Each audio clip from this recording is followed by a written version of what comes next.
Let me finish with this story. We go to China from time to time, and we train leaders. And this time we brought up 22 leaders from the Hunan province, and they rode 13 hours on a train to get to a hotel that they came up 2 by 2 in these elevators so as to not draw any attention. And then they got to a hotel room, a little apartment room. It's only about 700 square feet. In the little living room, no air conditioning, hardwood floor, 22 sat there. I came in, and when you teach in China, you start at 8 in the morning and you don't get done till 5 at night. You teach the whole day. They were sitting there, all 22 of them, and I looked around and I said, now, if we get caught, what will happen to me? They said, oh, you'll get deported in 24 hours and we'll go to prison for 3 years. I said, you're kidding. How many of you have been in prison for your faith? Out of 22, 18 raised their hands. I thought, no way. I looked at him and I said, you 22 people, how many people do you oversee? Because they were all of these small group leaders, underground church leaders in the Hunan province. I said, how many, if you counted up all the people under your jurisdiction, how many would it be? And they counted them up, and they said, little over 20 million. I said, what?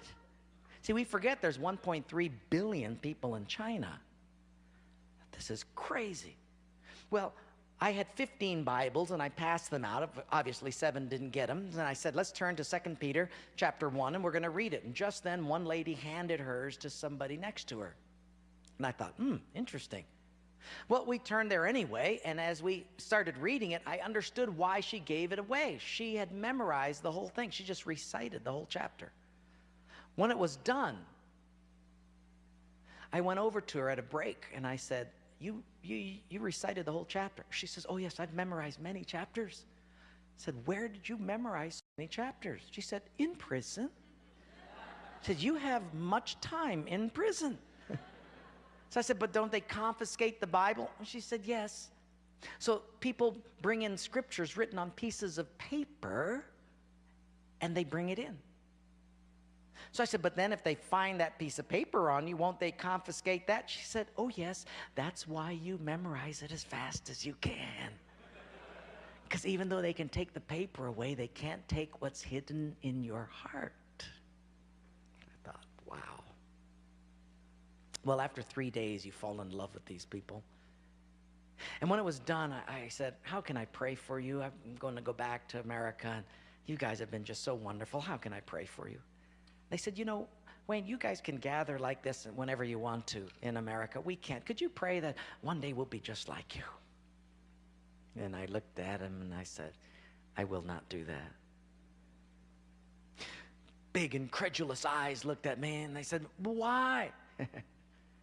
I said, because you guys rode a train for 13 hours to get here. In my country, if you've got to drive more than an hour, people don't come. You sat on a wooden floor for 3 days. In my country, if people have to sit more than 40 minutes, they leave. You sat not only here for 3 days on a hard wooden floor, but you did it without air conditioning. In my country, if it's not padded pews and air conditioning, people don't often come back. In my country, we have an average of 2 Bibles per family. We don't read any of them. You hardly have any Bibles, and you memorize them from pieces of paper. I will not pray that we become like, you become like us, but I will pray that we become just like you.